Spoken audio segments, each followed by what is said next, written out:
Next morning he bounded out of bed and rushed to the kitchen. The washing up was so dismally real that Bilbo was forced to believe the party of the night before had not been part of his bad dreams, as he had rather hoped. The dwarves had gone. He began to whistle loudly, trying to forget all about them, when in walked Gandalf. "My dear fellow," said he, "whenever are you going to come? They left you a message, because they could not wait." "What message?" said poor Mr. Baggins, all in a fluster. "Great elephants! If you had dusted the mantelpiece, you would have found this just under the clock," said Gandalf, handing Bilbo a note. And this is what Bilbo read. "Thorin and Company to Burglar Bilbo. For your hospitality, our sincerest thanks, and for your offer of professional assistance, our grateful acceptance. Terms, cash on delivery, up to and not exceeding 1/14 of total profits, if any. All travelling expenses guaranteed in any event. Funeral expenses to be defrayed by us or our representatives. Thinking it unnecessary to disturb your esteemed repose, we have proceeded in advance to make requisite preparations, and shall await your respected person at the Green Dragon Inn, Bywater, at 11 a.m. sharp. Trusting that you will be punctual, we have the honour to remain, yours deeply, Thorin and Company." "That leaves you just 10 minutes. You will have to run," said Gandalf. "But," said Bilbo. "No time for it," said the wizard. "But," said Bilbo again. "No time for that either. Off you go." Pushing his keys into Gandalf's hands, and running as fast as his furry feet could carry him down the lane, past the great mill, across the water, Bilbo was very puffed when he got to Bywater, just on the stroke of 11. "Bravo!" said Balin, looking at him. Just then all the others came round the corner of the road from the village.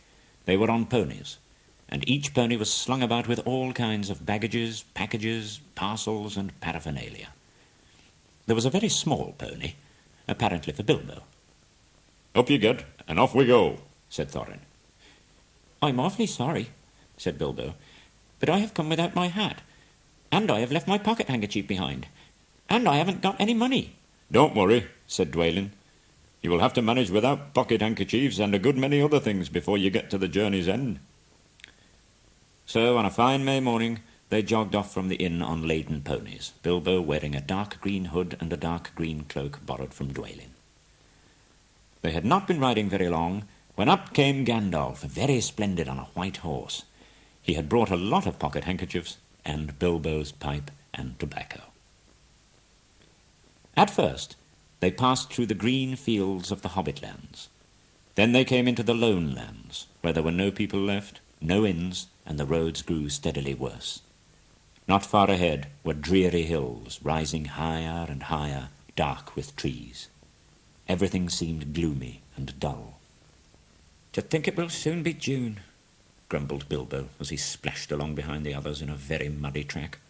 It was after tea-time, he was soaked, his hood was dripping into his eyes, his cloak was full of water, the pony was tired, and the others were too grumpy to talk. "I'm sure the rain has got into the dry clothes and into the food bags," thought Bilbo.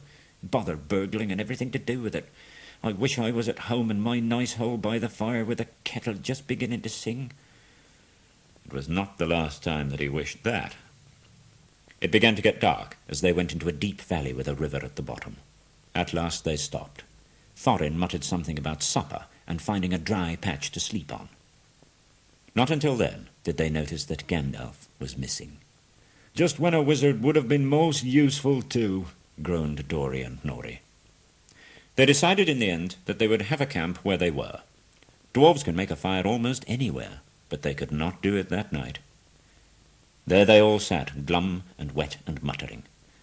Bilbo was sadly reflecting that adventures are not all pony rides in May sunshine, when Balin said, "There's a light over there." There was a hill some way off, thick with trees. Out of the dark mass they could see a light shining, a reddish, comfortable-looking light, as it might be a fire or torches twinkling.